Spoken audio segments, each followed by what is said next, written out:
Hello and welcome to the virtual edition of our year-round member screening series, Film Independent Presents, and this Q&A for the new HBO Max film, Unpregnant. My name's Jen Wilson, and I'm a senior programmer here at Film Independent.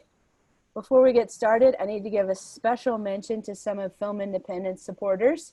Thank you to our incredible lead sponsor, the Hollywood Foreign Press Association, our virtual screening partner, Vision Media, our official media partner, the Los Angeles Times, and lastly, our promotional partner, KCRW. And now please welcome today's moderator, Carla Renata.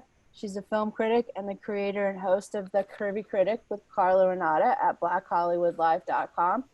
Her film reviews and video reviews can be seen on thecurvyfilmcritic.com or at BHL Online. Welcome, Carla. Hey, thank you so much for that wonderful introduction. I love it. And I'm going to introduce our guest for today, who is absolutely fantabulous, and I cannot wait to talk to her. She is an Emmy-winning writer and director, and her current project is Unpregnant, which is streaming right now on HBO Max. Welcome, Miss Rachel Lee Goldenberg. How you doing, girl? I'm great. Thanks for having me. This is so fun. Oh, yeah, absolutely. I was talking to some people beforehand, and I was saying that I'm from Missouri. So when I'm from St. Louis, Missouri. I grew up there. So when I saw that this movie was entrenched around Missouri and the abortion issue, I was all about it. What brought you to Jenny Hendricks' book to make you adapt this into a feature film? Before we hate on St. Louis too much, or Missouri, I do need to say that the City Museum in St. Louis is like one of my favorite places I've ever been. Aww. So there's, when I did my road trip when I moved out to LA from the East Coast, that was like my favorite stop. So there's wonderful people and wonderful things in Missouri. There's just some, of course, I would be one of them. That that's not ideal. But so when I was sent the manuscript, so it's actually Jenny Hendricks and Ted Kaplan wrote the book, and yes. I was sent the manuscript before it was published, and I just thought the idea was so brilliant. It was such a smart way into this topic to have this beautiful friendship story and this really exciting adventure that could all be encapsulated in this, obviously, this larger message that I think is important, that it shouldn't, that the difficulty of the journey shouldn't be as hard as it is. And so that, I thought it was just such a great way in. Yeah, when I watched it, I was kind of like, it has so many different elements of things for me, but the one that stuck out the most was one of my favorite movies of all time is Clueless. And it reminded, and the lead character, Veronica, kind of reminds me, it's like if Cher had got pregnant and asked not one of the people in her clique to help her, but somebody else in the clique who she knew wouldn't be too fazed by everything. That's what it reminded me of. It was like watching Clueless take a road trip. I love that so much. Someone online theorized that because Breckin Meyer, is in Clueless, and that maybe this is like who Travis Birkenstock grew up to be, is this kind of separate, unexpected character. Exactly. I exactly agree with that.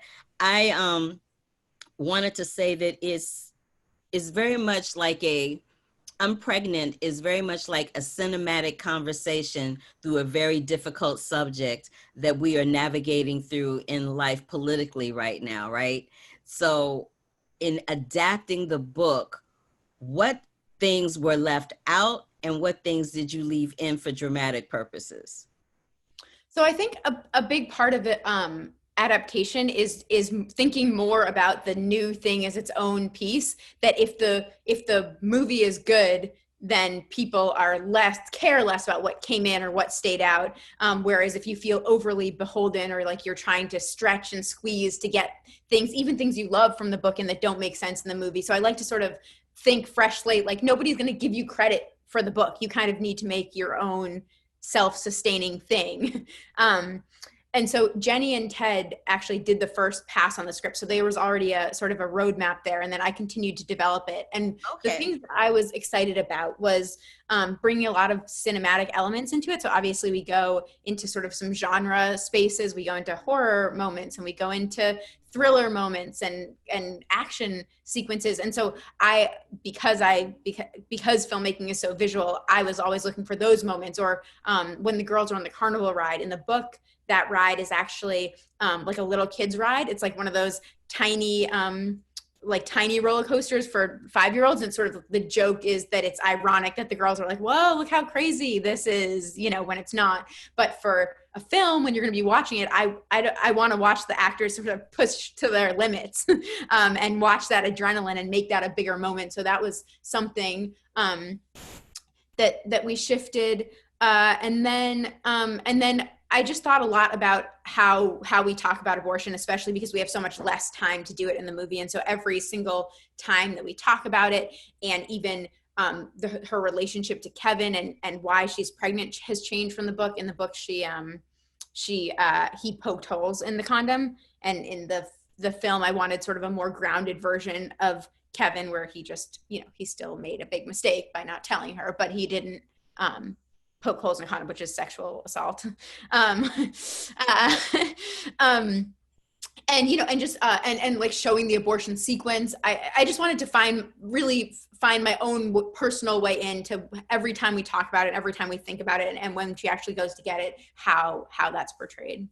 That's a huge reveal that you did there, that in the book he poked holes in it, and in the film it just broke, which brings me to the next thing I want to talk about. The fact that in the film it broke and he chose not to tell her. He chose not to tell her, and then sat back and acted like, and then kept waffling on which side of the fence he was going to be on. First he was like, let's get married. And then he was like, I'm just going to support you. But the fact that he was stalking and traveling and showing up wherever she was, actually, it was funny, but kind of frightening all at the same time. Yeah. Yeah. I mean, I wanted him to feel like a toxic partner for her, but sort of not like a cartoony villain, sort of the most grounded version of, you understand this guy, you maybe even sympathize with him. Like, it is hard to tell people things you don't want to tell them, and it is awkward, and you do get nervous. And so his immaturity and his sort of his lack of self-confidence and his desperation. I mean, we sort of, something from the book and from the movie is that she's going off to Brown, and he doesn't know where he's going, and he doesn't have a path laid out. And so he sort of, is okay with bringing her down with him into his world of indecision, as opposed to letting her do what she wants. So, it was trying to find a balance of finding something that felt relatable. And I do think it's sort of a toxic and abusive, somewhat emotionally abusive relationship, but like a grounded version of that I understand where he's coming from. And even there's some woman out there who's Kevin's probably the right guy for, but it's definitely not Veronica. No. And there were 3 moments that struck me to my core. The first moment is when Veronica finds Bailey after they've separated, and she finds Bailey and realizes that Bailey's trying to connect with her dad, and her dad is having none of it. And all her dad wants to do is just to give her some money to get away. And I think in that moment of Veronica watching that, she has this epiphany of, this is what my child's life could be like if I had this child. It was a very powerful, I think it was one of the most powerful moments in the film. How did you go about wanting to tell that without the audience walking away from it with a sour taste in our mouth, but more of a revelation? I think that's interesting how you think about that, because I think there's a lot of ways to view that scene, but I see it a little bit differently because to me, Veronica doesn't, because there is no baby to have yet, because she's pregnant, but she's not very many weeks along, and she's going to get an abortion. I like that people do some mental work there, but to me it feels pretty different. It feels like if you have a child, then you need to take responsibility for it. And so this is us seeing the harm in having a child and not taking responsibility for it, but that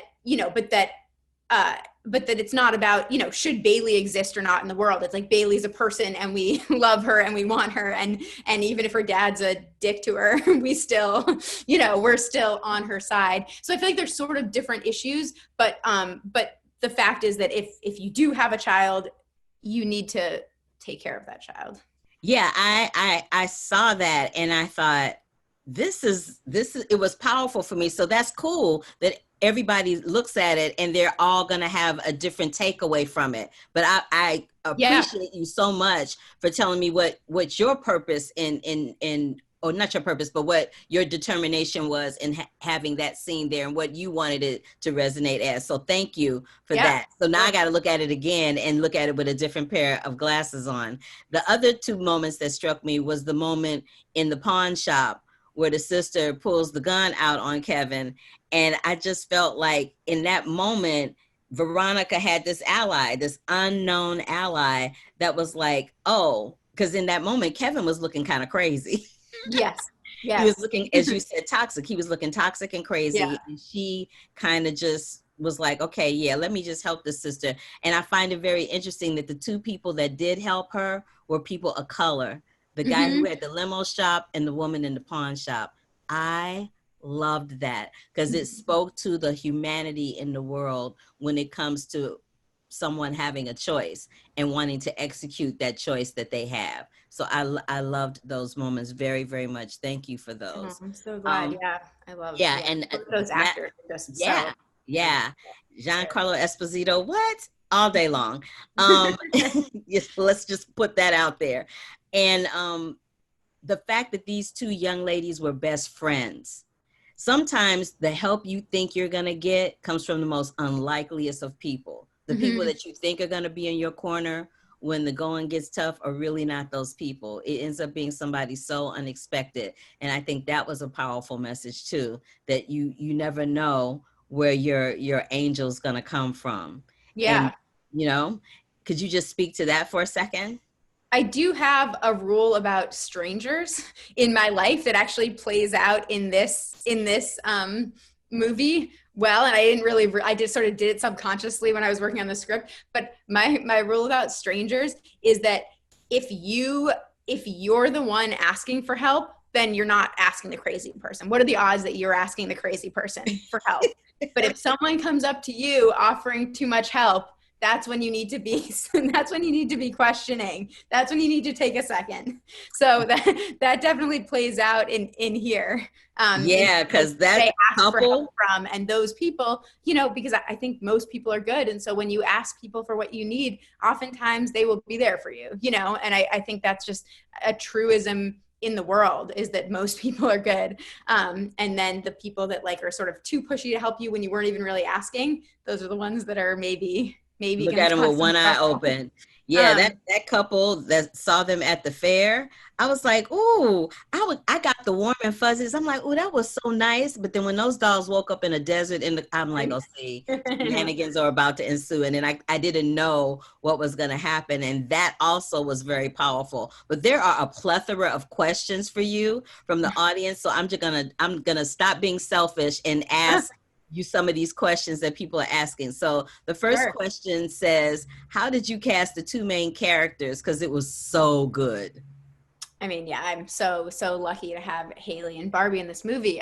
Haley I had worked with years ago. I worked with her. She starred in a movie that I made, this really small Lifetime movie that I made years ago, and have been looking for a role for her ever since. And I just knew that she would be the right Veronica. And we've been wanting to work together again. So brought her on for Veronica. And then we read a bunch of Bailey's. And, I was a fan of Barbie's from Euphoria. She's so great in that, but it's a pretty different role. And so she just came in and auditioned, and she was amazing. And then we did chemistry reads with the two of them. And one of the chemistry scenes that we read was the one on the ride, which is pretty mean of me to do as a director, to make them do that, not on a ride, but to have the two of them sitting in chairs next to each other and doing this scene and laughing together and screaming. And it was so endearing and just so emotional. And immediately it was like I could have just taken that scene and put it in the movie as is, their audition Right. scene.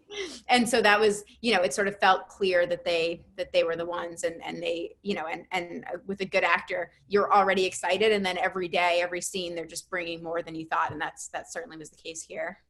It was great. They had great chemistry. You would have never known that these were two young ladies that were actors. It looked and felt like they had been besties for eons. Yeah.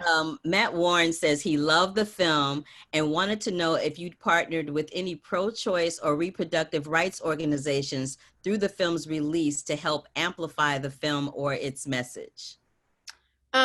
So we had no official partnerships as we were making the movie, although I did request Planned Parenthood Los Angeles to give me a tour of their facility to get a better sense of the surgical process and get a sense of all those steps. And that actually really inspired that sequence. And I sort of fully reimagined that sequence after that tour. So even though they weren't an official partner, they were instrumental in how I was able to think about that, and really brought a whole new emotional side to it that I hadn't even known about. And I think we're loosely doing some things with Planned Parenthood now that the movie's out. I think there's like a telethon coming up, and there's an organization I like, Shout Your Abortion, that I'm doing some work with. But no sort of official partners for the movie, so much as like just a warm relationship of them understanding that we were doing something that would hopefully educate people, and they were happy to help.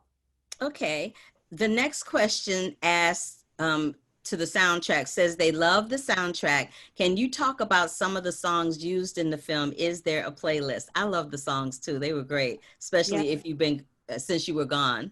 I know. Or since you've been gone, sorry.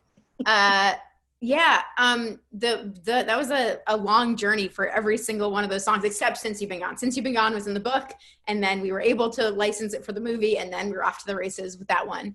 But yeah, we had so there's a song by Deep Valley that's the song that plays when they see the car for the first time and get on the road. And Deep Valley is an LA band with a couple of women who I've worked with before and I love. The Regrets, I actually am embarrassed to say I didn't know about the Regrets before this process, and then my music supervisor sent me their song. We have the end title song. So there's a soundtrack on Spotify where you can hear all of this stuff, but the end title song, called White Line Runaways, was written by Linda Perry, and she watched the movie. It was amazing. She watched the movie. We got on the phone for 5 minutes, and I thought we were just having an initial conversation to see if she might want to write our end title song. And a few minutes into the call, she said, "Okay, I think I know what it is. I gotta go. Sorry." And like 2 hours later, she sent me the entire song. It was what? She is a true genius. And then we got Fifi Dobson to sing it, and I mean, I really feel like that song sort of encapsulates the spirit of the music of the movie and of the girls. And we have that artist Kirby, I Love Me Too, that really catchy song when they're driving through Oklahoma. Yeah, I mean, I can talk about all these songs because all of these songs were really like, we did a deep dive and played 100 songs and, tried different things with picture, and there'd be a song I love, but I just couldn't find a spot from the movie. And so each one was really hard fought.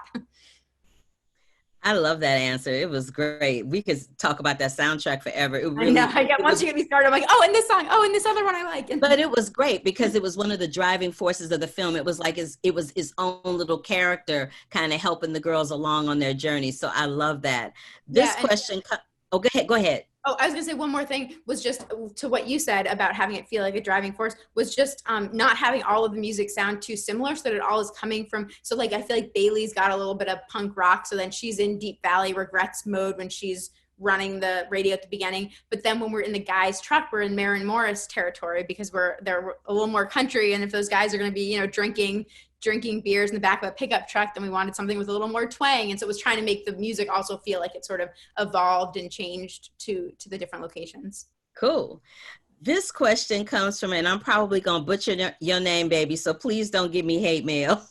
It's Jainati Rojas.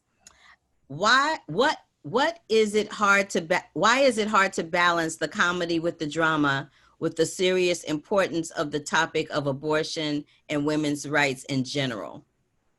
Yeah, so I mean, tone was really obviously very important to this film, and a really unique tone, but that's also what made me excited about it. It wasn't like I sort of was thinking, oh, I want to make a serious abortion movie, but I better sneak in some comedy to trick people or something. I really was excited about, I like movies that sort of have a mixed tone and aren't easy to define and can draw from a number of different references and make you, I sort of love that moment in the movie when I've watched it with audiences when pre-COVID, when we were sort of still, I was like testing it with groups of people. And that moment when you think you know what it's going to be, and then all of a sudden you're in a car chase and you're like, what what's going on?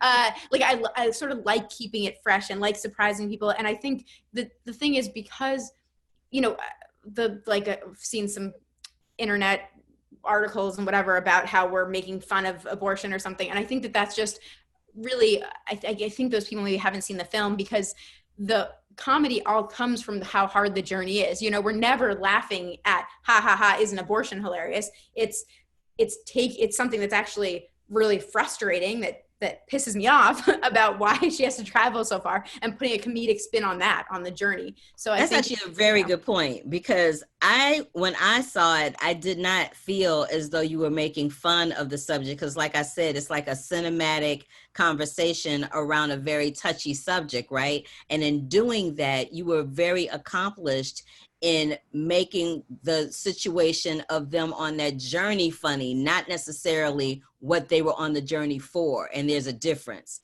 So if there are people watching this that have not seen the film yet, just know that there is a difference. So there's a difference in making fun of a topic, and there's a difference in making the journey to something so serious and so heart-wrenching and difficult. Because at the end of the day, these aren't two young women. These are two teenagers that we're talking about. It's not like me and Rachel were on a road trip trying to do that. This was Bailey and Veronica. So these are two young women that are doing it. And you have to find a way to juggle the light with the dark. And I think you did that exceptionally well. So kudos to you, girl. Forget what them other people saying.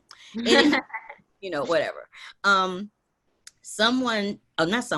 Jonathan Swartz said, how can the film be used as an educational tool to teach about women's rights?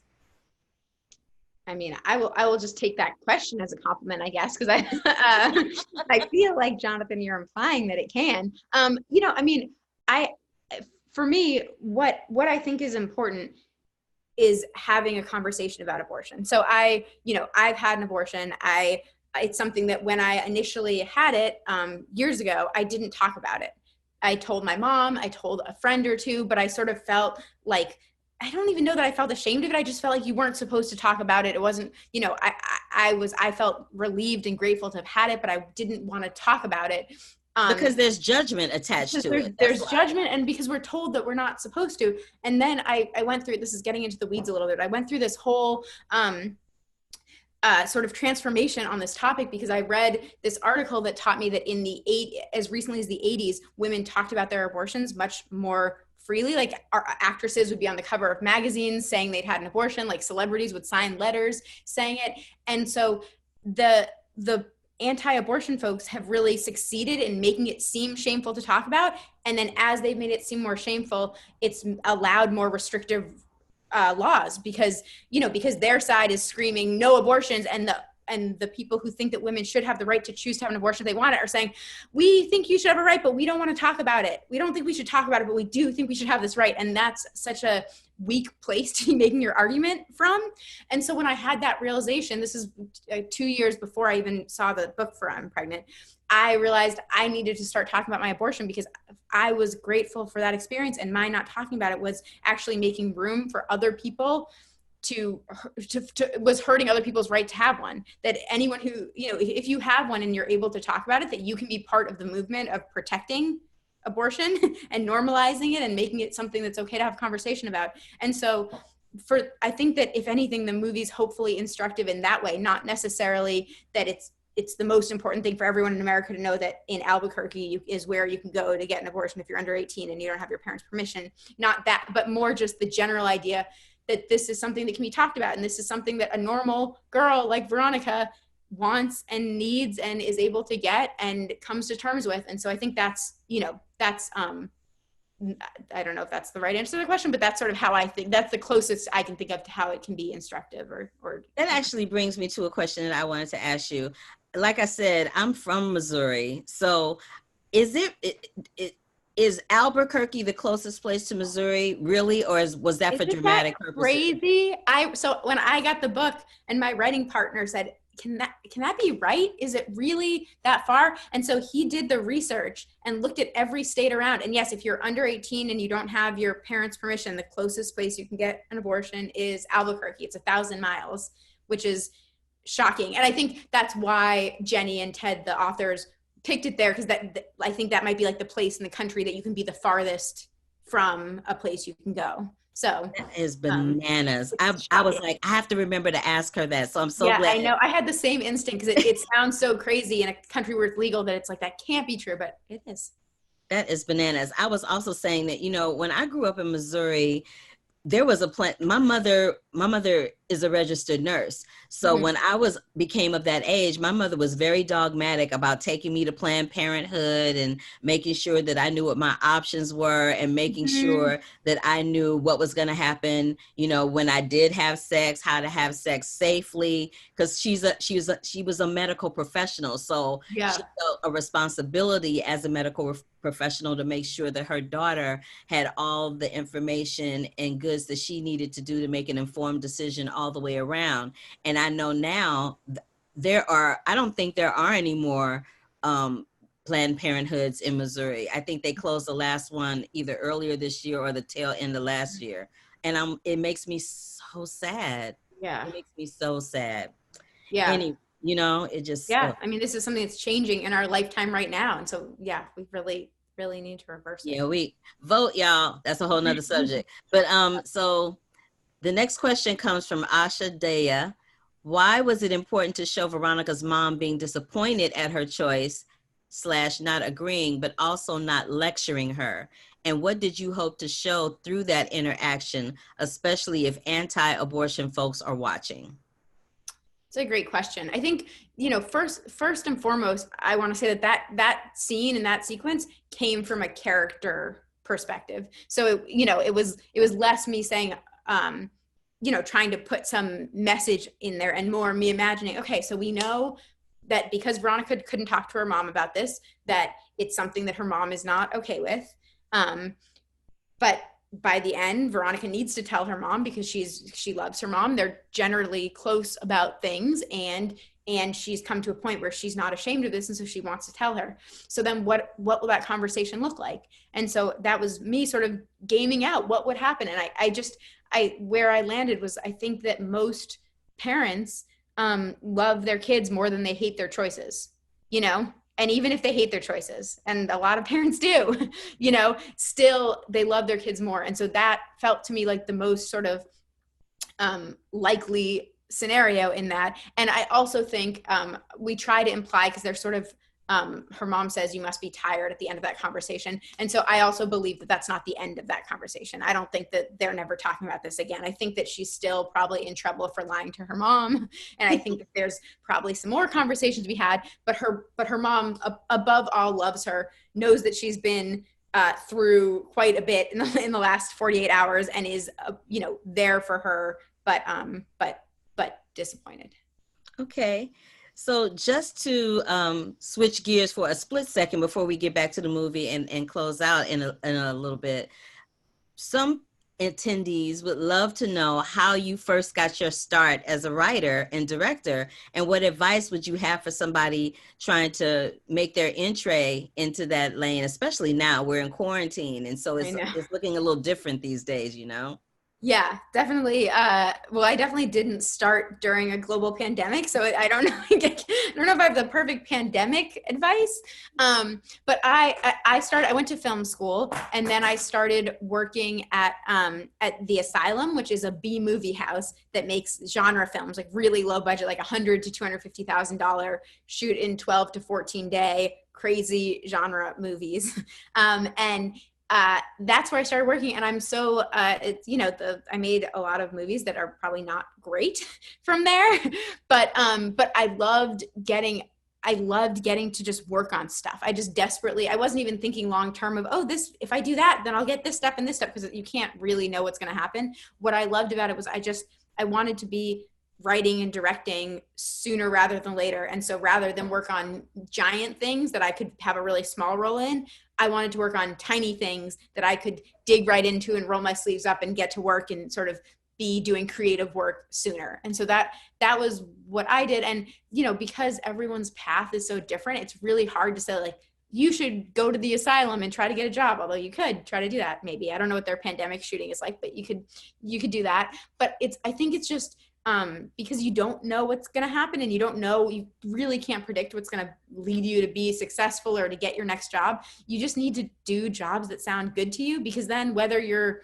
doing the next, whatever it leads to, you're happy that you've done it, which, you know, it's like, sounds kind of cheesy, but it's, you know, because I did that asylum stuff. And then I started working at Funny or Die, which I thought was just going to be like a day job for a few weeks while I figured out my next thing. And then I ended up like staying there for a year and working with President Obama and winning an Emmy. And I like never could have thought of that. And then because I had done Funny or Die and these genre films and Lifetime movies, then I got to do this Lifetime movie with Will Ferrell and Kristen Wiig called A Deadly Adoption. That was like this really bizarre project, and that led to all these other things. And like, looking back, it seems like, oh, you just do this and this and this, and then, you know, and then it leads you wherever. But really, it was just, you know, every step of the way, like, what job sounded interesting or fun to me, and then I'll do that, and then hope for the best. And because you're enjoying what you're doing, hopefully you're impressing people along the way. Well, thank you for sharing that, Miss Rachel. I thought that was fantabulous advice. Yogi Lauren wants to say, I thought you hit the perfect tone with the mother-daughter relationship. Can you make a follow-up film where Kira and Bailey couple up and go on a road trip to visit Veronica at university? Or Betty Who? I mean, Lauren, maybe that's the one you need to write and direct. You know, I think that sequel might be right up your alley. I would certainly love to watch it. I could watch the two of them together all day. That interaction is so. Yeah, that was beautiful. That was beautifully done. And I love how you did it in the fun house, how there was that really awkward moment, how Kira's so tall and looks so like in command and not positive, but confident. And then they're sitting in that little tub of white balls, and she's, which I think that's hilarious that they're sitting in a tub of white balls. I never thought of it until you said it, but that's my favorite new take yet. That's perfect. Pure comedy. But they're sitting there and she's like, oh, can I kiss you? I'm like, oh, girl, you gonna be shy? You hilarious. I love that they had that interaction, and the look on her little face looking out the window afterwards, and them texting later. That whole situation was handled beautifully. Thank you so much for that. Yeah, I mean, you just know that feeling when you can't get the smile off your face, you know. It's just, that's such a, I felt like that was a really relatable moment. Yeah, everybody has that moment. Someone else would like to know, at what stage did HBO Max come into the picture, and what, if anything, can we as the audience do to get them to give the film the attention it deserves? Because it's wonderful and deserves much more publicity than it seems to be getting. So HBO Max became involved after I came. So the two production companies, Picture Start and Berlanti Schechter Films, got the rights to the book, and then they hired me to do a rewrite and direct it, and then HBO Max came on shortly after, and they have been nothing but.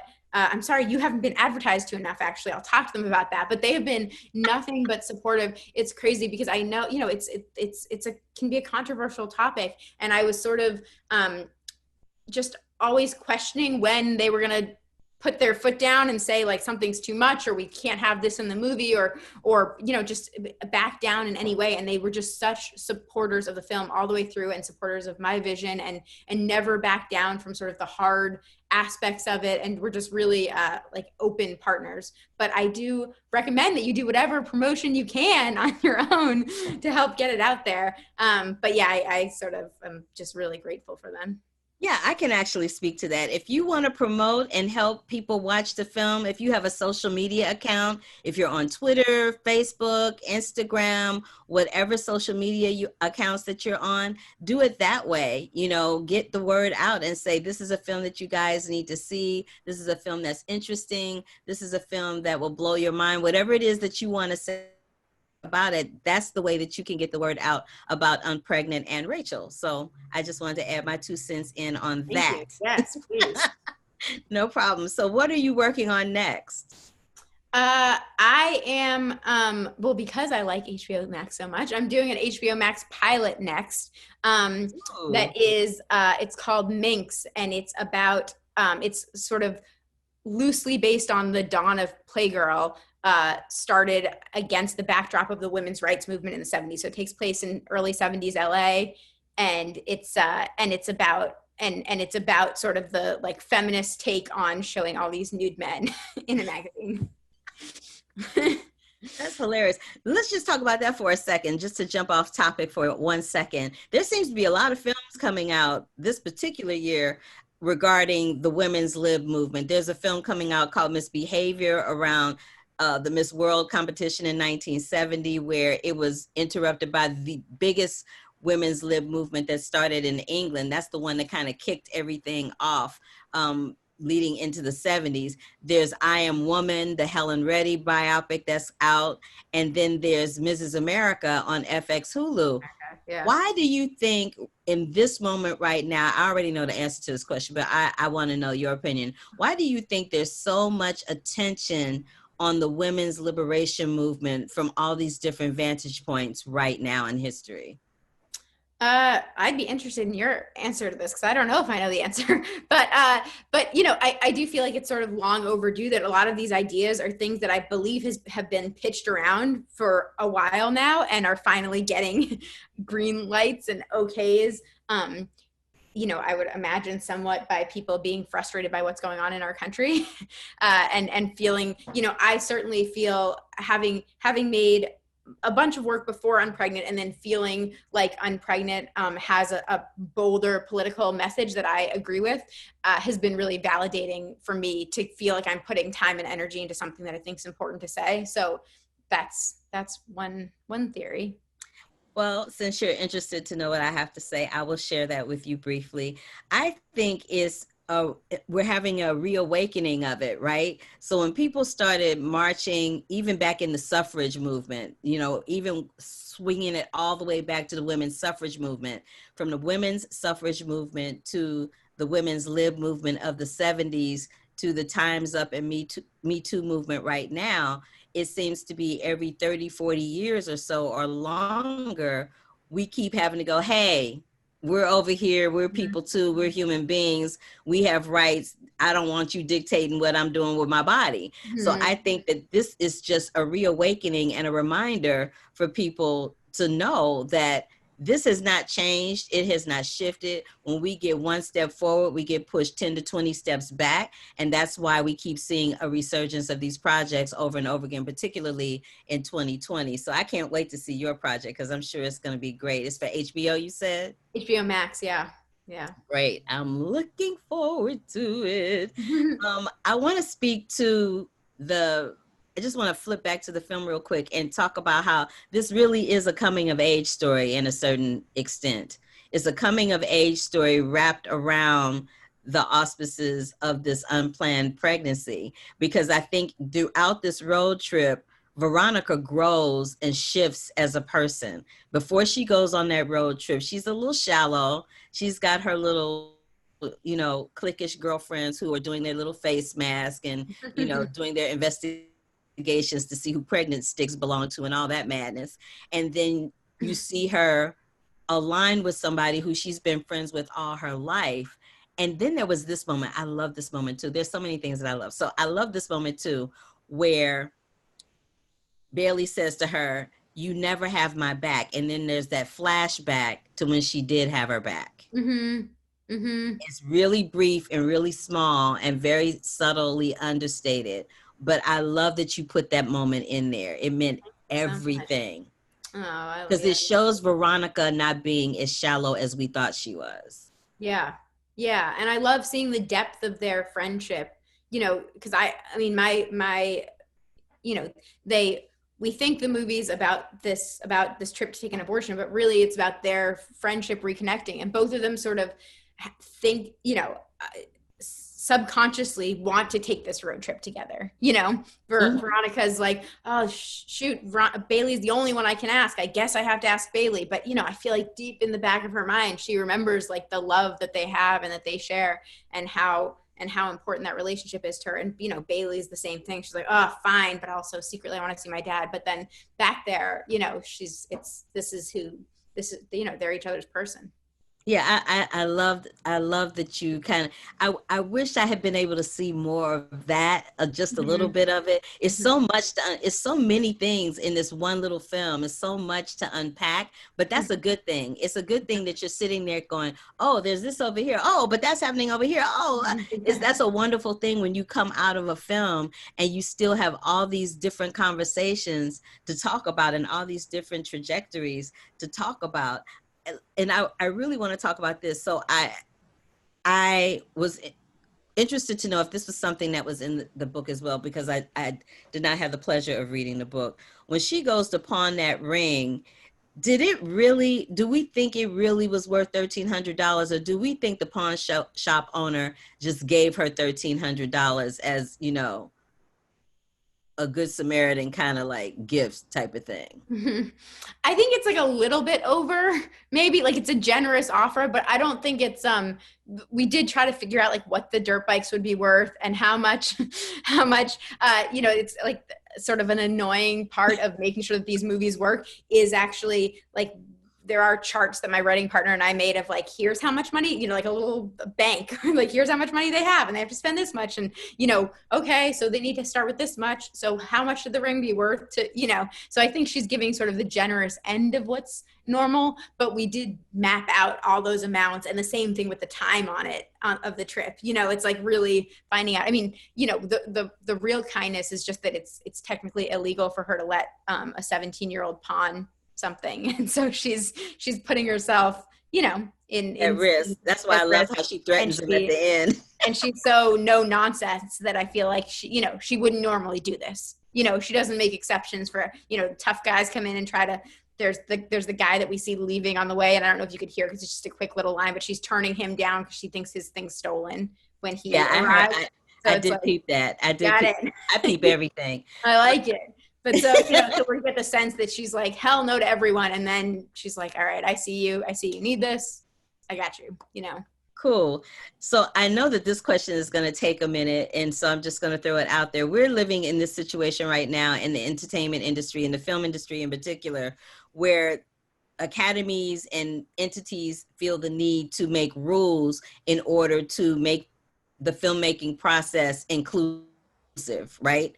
So now we had inclusion. First, it started out with inclusion writers, and now the Academy has point blank said you have to have this many of that person and that many of that person and this many in this writer's room. And, you know, so as a filmmaker and as a writer, I just wanted to get your thoughts about that, and how do you think it's going to affect filmmaking moving forward?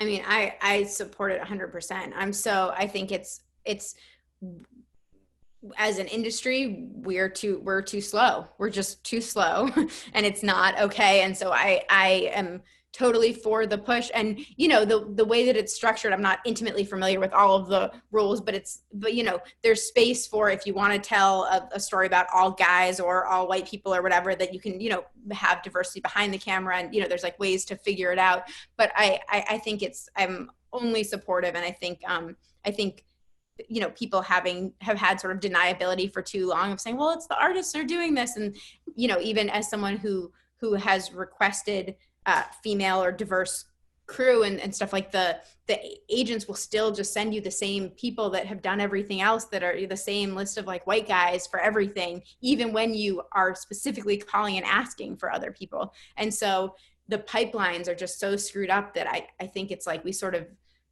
you know, we all just need to be doing more, myself included, and the Academy. And, you know, like, I think all of that progress is only positive.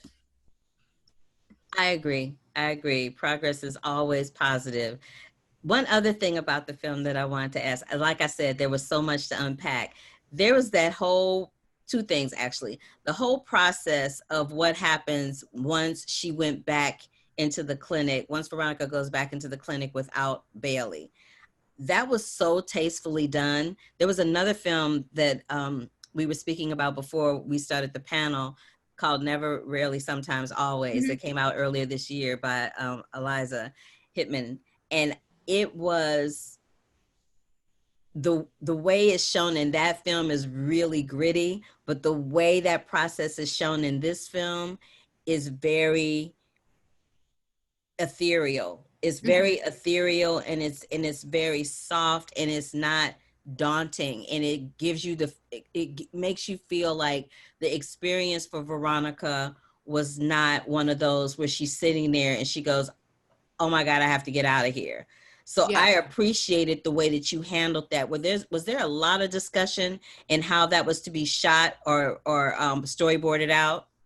So two things. First of all, the sort of general way that she was treated and sort of how kind that nurse was to her and how much information she got, that I took from my abortion. And I had a pill abortion, so it was a different process, but that sort of the demeanor and how sort of there for me, the person who gave me my abortion pill, was that was loosely based on them and based on me feeling very taken care of.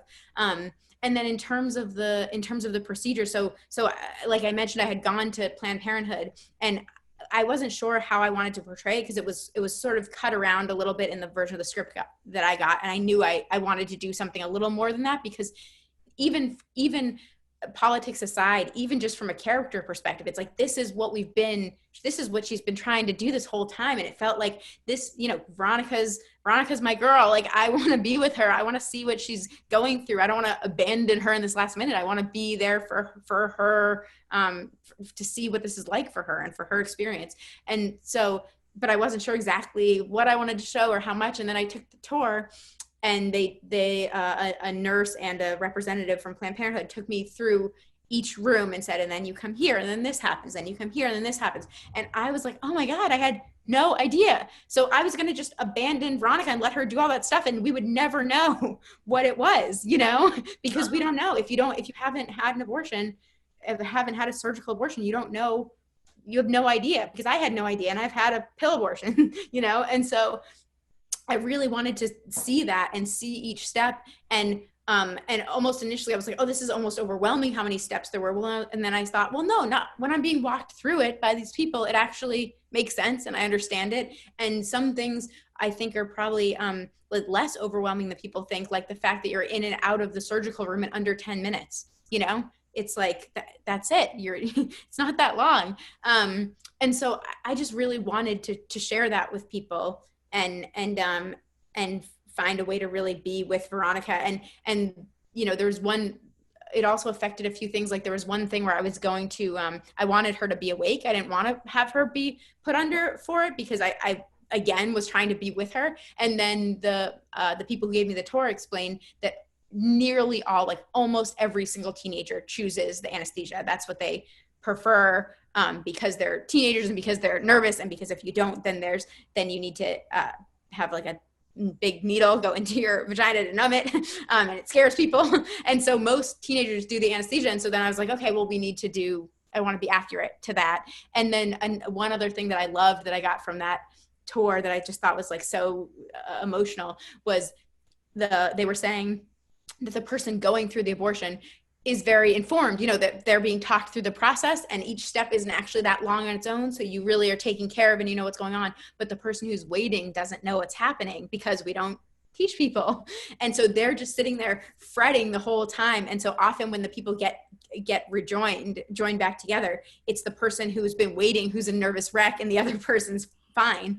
And so that having that moment with Bailey where she was, like, I thought you were dead. I thought was just, was like a sort of a nice and like a way that's something I really connected to that I thought we could use. It was very tastefully done. So I wanted to make sure that I brought that up. I know you had spoken to it briefly earlier on, but I wanted to hear a little bit more in-depth answer to that particular thing, because it was very tastefully done, I thought. And I think a lot of people will be happy with how that is being communicated cinematically. So thank you for that. Just to lighten it up toward the end of our conversation, that car chase was giving me like Dukes of Hazzard. Like I was ready. I was ready to watch Bailey do some wheelies. I was ready for like some sand circles. I was ready for that. And then it didn't happen. I was like, oh, thwarted. I love that moment. I just wanted to tell you how much I love that moment. And there's someone that huh? I said we had so much fun shooting it. Was it hard to how long did it take to shoot that actually? We had 2 days to do the whole thing, including like the scene at the end where they run away. And yeah, we had two days. So it was a very busy 2 days. It was an ambitious 2 days, but we had an amazing crew and amazing stunt people, and like really knocked it out. It was great. I love that. There's someone, Akira Komo. I'm just going to say Akira because I don't want to butcher your last name. But Akira is a composer, a film composer here in LA. And they're wanting to know, when it comes to film projects and you're a composer, how do you go about attracting a filmmaker's attention to get them to do music? Yeah. So my composer on this was Roger Neal, who I actually worked with on my previous film, Valley Girl. And he and I wanted to meet with him because he did Beginners and 20th Century Women, 2 films that I loved the score of. So that's the hard answer is go do a film score that everyone loves, and then people hire you. But the composers that I've worked with before that, who are people I still love and would work with again, Christian Davis is a composer that I worked with who I love. And he, I interviewed people, he submitted and I interviewed, and he brought in a mixtape of like, I think he probably emailed it to me. He probably didn't bring in a tape, but he brought me a little 8-track. And he sent me a mixtape and said, this is what I think the movie should feel like. And I loved that tape. And it was actually, or that playlist, and it was actually a little different than how I had thought of, but all of a sudden it sort of sparked something. And I was like, oh yeah, that's a great idea. And I wouldn't have exactly thought of that. And so I'm always looking for someone who can understand what I'm looking for and then elevate it and bring something new or different or more than I can, I'm not an expert in everything, of course. And so I want people who are the experts who have better ideas than me to say, I hear you, and here's how to make that better. So just keep making people meet with you and share your stuff with them. That's a great answer. Thank you so much for sharing that. Well, we are toward the end of our time, Miss Rachel. This has been such a wonderfully insightful conversation. In closing out, what are some things that you would like people to take away from watching Unpregnant? And KK Wooten says, thank you. I think it's I feel like I hope people like the movie first and foremost, because I want people to like my movie, but also, but I hope people like it, and then through that, are able to maybe talk about abortion a little more easily, and have that be just more normalized. That's really the headline. Great. Well, it's been my pleasure to speak with you today concerning Unpregnant. Thank you so much. Oh, yes. Concerning Unpregnant, you guys, it is now streaming on HBO Max. If you don't have it, get it. If you haven't watched it, watch it. Please follow my girl, Rachel Lee Goldenberg, everywhere you can find her. Be on the lookout for her next project at HBO Max. And I am your moderator, Carla Renata. You can find me everywhere across all social media as The Curvy Critic. Until the next time, we'll see y'all later.